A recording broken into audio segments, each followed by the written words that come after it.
네, 내일이면 북녘에 있는 그리운 이산 가족을 만나러 가는 상봉자들. 이렇게 저마다의 눈물 어린 사연을 갖고 있습니다.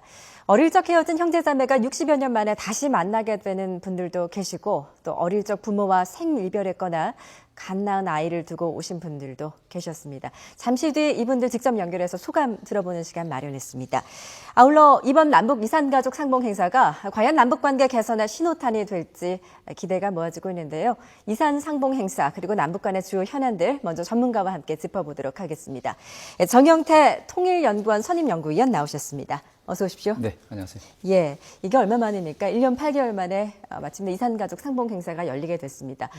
방금 전 이제 기자가 전해드렸듯이 속초에 지금 속속 모이고 있거든요. 네. 내일 출발하기 전에 어떤 절차들을 하게 되는 건가요? 근데 가장 우선적으로 이제 거기에 참여하게 되는 그 이산가족 분들의 그 건강이라든가 뭐 이런 것을 먼저 체크를 하는 그런 시간을 갖게 될 거고요. 예. 그다음에 이외에 이제 사전 방북 교육이라 해서 그 예. 여러 가지 교육이 이루어질 겁니다. 뭐 그 중에서는 특히 북측에 가서 하지 말아야 될 어떤 그런 그 단어라든가 어휘 뭐 예. 이런 것들도 얘기도 하면서 그리고 또 여러 가지 또 소지해야 될 물품들 또 하지 말아야 되는 물품들 예. 뭐 이런 것들 등등 그리고 또 저쪽에서 지나친 어떤 정치적인 어떤 발언을 한다든가 뭐 이런 것을 또 좀 하는 데 있어서도 또 이래 주의 교육이라든가 예. 뭐 이런 사전 방북 교육이 이루어지리라고 봅니다. 예. 이산가족 상봉. 물론 지금 이 자체로도 의미가 크지만 이게 이제 타결이 됐던 게 지난 8월 25일이었죠. 네. 그 남북이 굉장히 경색된 국면에서 극적으로 타결한 만큼 좀 더 의미가 있는 것 같습니다. 그렇죠. 특히 이제 이것은 이제 이산가족 상봉 행사를 또 북측도 우리 측도 다 같이 이제 합의를 본 사항인데 그것을 떠나가지고 또 우선적으로 이 당국자 회담이라든가 예. 이런 것을 통해서 남북 간의 신뢰를 구축하기 위한 여러 가지 회담도 같이 열자고 하는 그런 데도 합의를 봤죠. 자, 이렇게 본다면은 이산가족 상봉 행사 이 자체는 이것으로서 끝나는 것이 아니라 이것이 어느 정도 이 마중물이 돼서 새로운 어떤 남북간 관계 개선에 상당히 그 중요한 역할을 하지 않겠느냐 하는 예. 기대가 사실 있습니다. 예. 이산가족들 이제 상봉부터 작별까지 모두 6차례 만난다고 하고요. 이번 네네. 이산가족 상봉에서 총 만날 수 있는 시간 12시간이라고 합니다. 네. 65년 떨어진 세월을 생각하면 그 12시간이 얼마나 짧을까 또 그런 생각도 드는데요. 내일 이 북측으로 가족을 만나러 가는 상봉자 한 분을 전화로 한번 저희가 연결해서 소감 들어보는 시간 마련했습니다. 79살 윤희표 할아버님이 연결되어 있습니다. 여보세요? 여보세요? 예, 지금 속초에 도착하셨습니까? 네, 리조트 앞에 와 있습니다. 예. 어젯밤 잠은 잘 주무셨어요? 잠을 설쳤지요, 당연히. 예. 지금 많이 설레시죠? 네. 예. 할아버님께서는 이제 북측 상봉 신청자인 이 누나 윤금순 씨를 만나러 가신다고 들었습니다. 어떻게 예. 헤어지게 되셨는지 좀 사연을 들어볼 수 있을까요? 예, 예. 예. 할아버님? 예, 예. 예, 예. 60여 년 전에 어떻게 누나와 헤어지게 되셨습니까? 예, 그때 사변 초기에요. 예. 누님이 그 당시 한 20여세 됐습니다. 근데 그 전쟁터니까 이제 부모들은 여자들을 좀 놔두기가 더 벅차잖아요. 예. 그러니까 이제 조기에 아마 출가시킨 것 같습니다. 예. 그래가지고 출가해가지고 신랑 따라서 함경도로 갔어요. 예. 그 예, 뒤로는, 예. 그 뒤로 누나 소식을 듣거나 좀 찾아보려고 하신 적은 없으시고요. 그런 적이 전혀 없고요. 예. 제가 찾아볼까 생각도 했는데요. 왜 그러냐면 우리 내향되는 분이 옛날 이북에 인민군 해안경비대에 근무하고 있었거든요. 예, 예. 그래서 혹시나 남한에 가족이 있다면 불이익을 당하지 않을까 해서 그런 걸 고려해가지고 제가 찾지 않았습니다. 예. 왜냐하면 혹시나, 만약에 누님께서 우리를 지금 찾을 의향이 있다면 예. 고향을 친척도 있었고 다 연락이 될 수 있으니까 찾겠지. 안 찾으면 자기네가 곤란해서 안 찾는 걸로 그렇게 간주했습니다. 예. 혹시나 누나한테 불이익이 갈까봐 지금까지 기다리셨다 이렇게 말씀을 해주셨는데요. 예. 60여 년 만에 누나를 처음 만나러 가시는 길입니다. 북측에서 네. 누나가 상봉 신청을 했다라고 처음 들으셨을 때 기분이 어떠셨습니까? 한잠도 못 자고요. 예, 아, 많이 울었습니다. 많이 울으셨다고요. 네. 예. 이번 상봉길 아내분과 또 남동생 내외분이 함께 상봉을 하러 간다고 들었는데요. 예, 이제 예. 내일 누나를 만나시면 어떤 말씀을 가장 먼저 하고 싶으세요? 첫째로 이때까지 살아줘서 고맙다. 두 번째는 우리를 찾아줘서 고맙다. 예. 그리고 또 한 가지 얘기할 것은요. 너무 늦게 찾지 않았냐 이렇게 한번 묻고 싶습니다. 예. 지금 참 많이 설레시고 또 만나시면 많은 그 눈물이 나오실 것 같습니다. 선물은 네. 많이 준비하셨어요? 예, 선물을 좀 준비했습니다. 예, 뭐뭐 준비하셨어요? 뭐 이불하고 저 피복류, 잠바 같은 거요. 또 식생활에 필요한 거 뭐 그런 걸 준비했습니다. 차 예. 같은 거 뭐 이런 거. 예, 부디 마음속에 간직해왔던 많은 말들 다 한껏 풀어내시고 건강히 돌아오시기를 바라겠습니다. 오늘 예. 인터뷰 응해주셔서 정말 감사합니다. 네, 고맙습니다. 수고하십시오. 예. 예, 지금까지 윤희표 할아버님의 말씀 들어봤습니다. 어떠세요? 이렇게 말씀 직접 들어보니까. 글쎄요, 지금 그 먼저 얘기하시는 것이 분명히 그 누님이 북측에 사실 있는데 살고 네. 있는데 자기야 직접적으로 좀 찾아보고 싶고 했지만 예. 그쪽에서 이 불이익을 당할까봐 찾지 못했다 하는 것이 사실 굉장히 그 가슴 아픈 일이라고 예. 볼 수가 있죠. 북한이 예를 들어서 우리와 같이 나름대로 이 자유스러운 그런 그 개방적인 국가라고 한다면은 이런 것이 사실 없을 터인데 네. 그만큼 북한의 어떤 전체주의적인 그런 그 체제의 특성을 갖고 있다 보니까 이런 데 대해서도 상당히 조심스러웠고 그리고 그럼에도 불구하고 저쪽에서 이쪽이 되는 동생을 찾았다고 하니까 그것이야말로 참 얼마나 감격스러웠겠느냐 하는 그런 참 목매인 그런 내용이라고 볼 수가 있죠. 예, 지금 말씀 중에 또 한 분이 전화를 오셨다고 합니다. 이번에는 네네. 6.25 전쟁 때 맞이인 오빠와 헤어졌다가 60여 년 만에 다시 만나는 79살 이차숙 할머니입니다. 안녕하세요. 네, 네, 할머니 고향이 경북 예천군 호명면으로 돼 있으신데요. 지금도 거기 살고 계십니까? 소리를 좀 크게 해주세요. 아, 예, 예. 지금 속초에 도착은 하셨어요? 예, 예. 예. 지금 어떠세요? 기분이 어떠신가요? 예? 지금 마음, 굉장히 설레실 것 같은데, 기분이 어떠신가요? 기분이 어떠냐고요? 예. 아, 기분이 찹찹하지요. 지금 이제 북녘에 있는 오빠께서 상봉 신청을 하셨다고 들었습니다. 오빠랑 어떻게 헤어지게 되셨나요? 네. 예, 할머니 잘 들리십니까? 그런데 나를 듣기질 않았는데요. 예.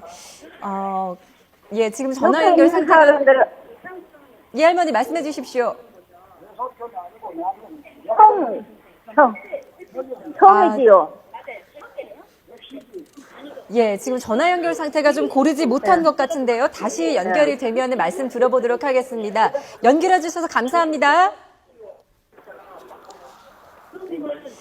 예, 이 할머니도 참 가슴 아픈 사연을 갖고 계신데 지금 좀 연결 상태가 고르지 못한 점이 조금 아쉽습니다. 이번 이제 이산가족 상봉, 작별 상봉이 1시간에서 2시간으로 늘어났다고 네. 들었어요. 이게 우리 측에 요청을 해서 이제 2시간으로 늘어나게 된 건데 북측이 흔쾌히 받아들였더라고요. 예. 뭐 전반적으로 북한은 지금 이제 그 김정은 정권 자체가 나름대로 그 안정을 찾았다고 생각했음인지 몰라도 그 이산가족 상봉 행사에 대해서 상당히 좀 전향적으로 그리고 네. 또 진지하게 접근하는 그런 태도를 사실 보이고 있어요. 그 이번 경우도 그런 그 작별 행사라고 하는 것은 사실 중요한 거거든요. 네. 왜냐하면은 이제까지 물론 짧은 시간에 만나보고도 근데 마지막 그 순간을 그야말로 1시간이라고 하는 것 적게 그렇게 잡았을 때는 참 아쉬움은 더 크겠죠. 그래서 우리 정부에서 이 그 작별 시간만이라도 좀 더 늘렸으면 좋겠다 되겠다 하는 이런 바람에서 사실 우리가 강력히 그 요구했는 사항이라고 볼 수가 있습니다. 예. 그래서 북한은 뭐 전향적으로 이런 그 이산가족 상봉 행사가 보다 더 좀 그 의미 있게 만들어주기 위해서 그래서 생각했는지 몰라도 이것에서도 흔쾌히 나름대로 그 받아들여졌다 하는데 의미가 사실 있습니다. 예. 뭐 앞서 이제 이산가족 가족들과 통화를 좀 했었지만 대부분 고령의 나이 아니겠습니까? 그렇죠. 예. 뭐 이런 고령화 문제가 좀 심각한 만큼 상봉 정례화가 좀 이루어져야 되지 않는가라는 생각도 드는데요.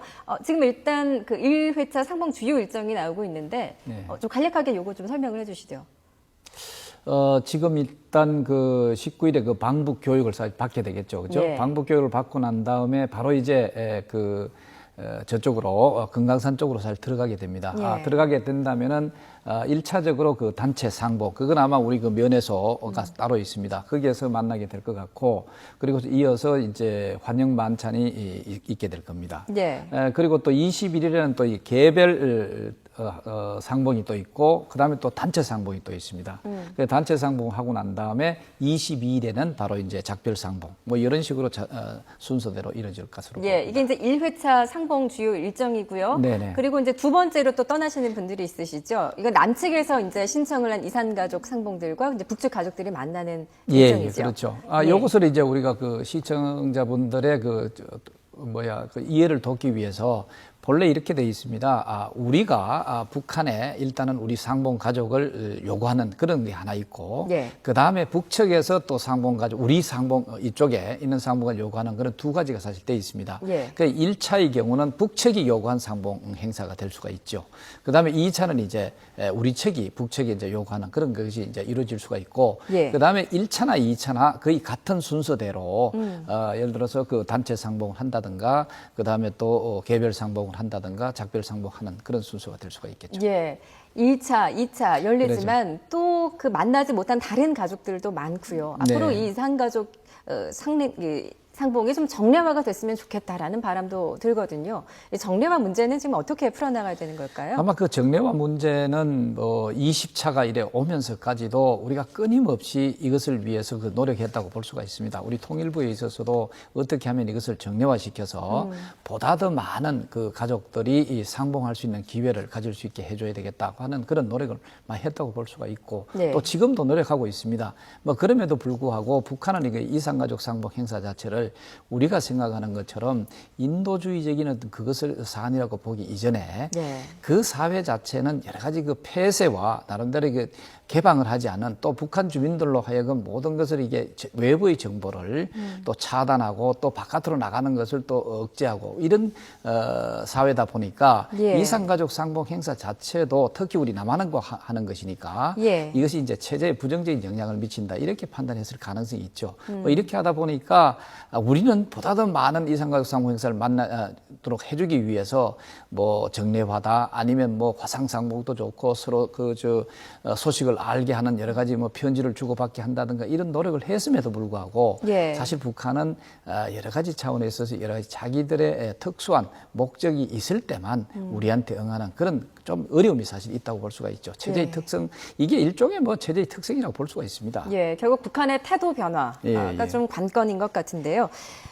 이번 한미 정상회담 그 결과를 놓고 북한에 또 오늘 반응이 나왔더라고요. 그 대남 선전용 매체죠. 우리 민족끼리가 발표를 하기를 친미사대 매국 행각이다라고 비난을 하면서 어떻게 보면 좀 강경 입장을 좀 내놓은 것 같아요. 예. 이산가족 상봉 행사 일정에는 차질이 없을까요? 뭐 그것에 대해서는 그렇게 차질을 빚는다고 볼 수는 없습니다. 예. 북한은 기본적으로 사실 그 친미 뭐 사대주의가 어떻고 그리고 또 이런 그 제국주의, 소위 미제국주의가 어떻고 이런 것으로 해가지고 북한 주민들을 어떤 의미에서 그 단합시키고 이런 그 특성을 보이고 있거든요. 예. 뭐 이 한미 정상회담에 대해서 그 정도로 내놓은 것은 그야말로 지극히 북한이 이제까지 했던 그런 행태의 어떤 답습이다 이래 볼 수가 사실 있죠. 네. 뭐 그렇게 본다면 오히려 저는 이거보다 더 강하게 뭔가 그 위협을 한다든가 그렇게 했을 가능성이 있음에도 불구하고 예. 이번에는 어떤 의미에서 그렇게 좀 이거 톤을 좀 낮춘 것이 아닌가 하는 그런 측면도 사실 있어요.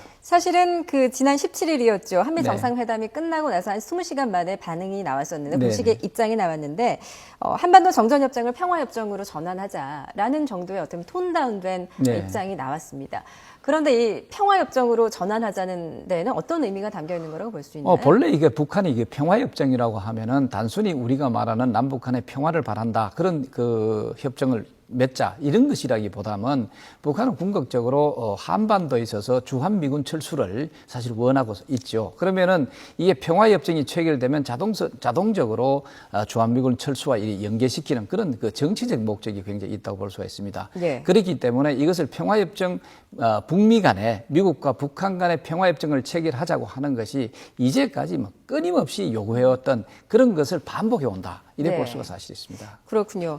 일단 이제 다음 달 그 한중일 삼국 정상회의가 열립니다. 여기에서도 이제 북핵 문제와 관련된 공동 성명이 채택될 것이라고 하는데요. 어떻게 보면은 뭐 미국, 중국까지 합세해서 북한을 압박을 한다면 뭔가 북한을 또 대화의 장으로 이끌어낼 수 있지 않을까라는 전망도 해볼 수 있는데요. 어떻게 보십니까? 예, 그렇죠. 지금 우리가 지금 남북한 관계에 있어서 그 개선하는 데 있어서 가장 걸림돌이 북핵 문제라고 볼 수가 있죠. 이 북핵 문제는 이제까지 협상이라든가 단순히 북한이 응하는 대로 그런 평화적인 방법으로 해 오다 보니까 예. 그렇게 오히려 북한은 보다 더 그 강한 그런 핵무기라든가 그리고 또 강한 또 미사일을 개발을 한다든가 이런 식으로 왔거든요. 이제는 그렇지 않고 한미중이 이런 것은 나쁜 행동이다 하고 나름대로 그 판단을 하고 예. 이것을 위해서 북한이 스스로가 비핵화에 앞장설 수 있도록 하는 압력 뭐 이런 것을 할 가능성이 사실 생겼다. 뭐 이렇게 본다면은 북한 역시도 이런 한미중이 상당히 그 강경하게 예. 만약에 그 접근을 할 경우에는 역시 북한도 태도 변화를 일으키지 않으면 안 되는 그런 그 상황에 직면했다. 이래 볼 수도 있습니다. 예. 북한은 이제 앞서 설명해 주셨듯이 이산가족 상봉 행사도 어떤 정치적인 자신네들의 목적을 이루기 위한 네. 행사로 지금 이용을 하고 있는데 북한이 계속 요구하고 있는 건 5.24 대북 조치 해제 문제 아니겠습니까? 이 문제는 지금 어떻게 풀어나가야 될까요? 그 5.24 대북 제재 조치 자체는 뭐 북한은 항상 뭐 이런 명분이라든가 이런 결정 이런 것을 없애는 것을 우선시하고 있습니다. 그래야 선전선동에 상당히 그 유효하기 때문에 그래 요구를 하고 있죠. 네. 그래서 북한은 우선적으로 5.24 대북 제재 조치를 요구하고 있습니다만은 예. 우리 정부 입장은 이렇습니다. 5.24 대북 제재 조치 자체는 엄연하게 북한이 그 천안함 그 도발이라고 하는 폭침이라고 하는 그런 그 전과가 사실 있다고 볼 수가 있죠. 예. 이것에 대해서 북한이 다시 자기들이 여기 대해서 사과를 한다든가 그리고 또 여기에 의해서 재발 방지를 한다든가 이런 뚜렷한 뭔가 이 그 상황의 변화를 그런 그 태도 변화를 줘야지만 사실 5.24 대북 제재 하는 것이 자연스럽고 그것이 할 수가 있는 그런 상황입니다. 예. 네, 그럼에도 불구하고 우리가 5.24 대북 제재 조치가 있다고 해서 이 남북 간 교류라든가 이 협력하는 이런 행위를 하지 말아야 된다는 것도 사실 아니죠. 그러니까 진짜 우선적으로 우리 정부는 그 소위 그 이산가족 상봉 행사와 마찬가지로 이런 인도적인 이런 교류라든가 이 협력 자체는 지속적으로 해나간다. 예. 그리고 또 민간 차원에서의 교류라든가 이런 방북 이런 것도 어느 정도 선택적으로 제한적으로 지금 우리가 적극해 나가고 있다. 이런 모습을 보이고 있거든요. 그렇다면 앞으로 북한이 이제 전향적으로 뭔가 이 개선 조치에 나온다면은 이러한 그 5.24 대북 조치 해제 없이도 남북 간의 그 교류 협력의 물꼬는 차츰차츰 넓어지지 않겠나, 넓어지게 터지지 않겠느냐 하는 생각이 들죠. 예. 남북 이산가족 상봉을 계기로 네. 부디 이 남북 관계가 좀 해빙 모드가 조성되기를 기대를 해보겠습니다. 지금까지 정영태 통일연구원 선임연구위원과 함께 말씀 들었습니다. 잘 들었습니다. 예.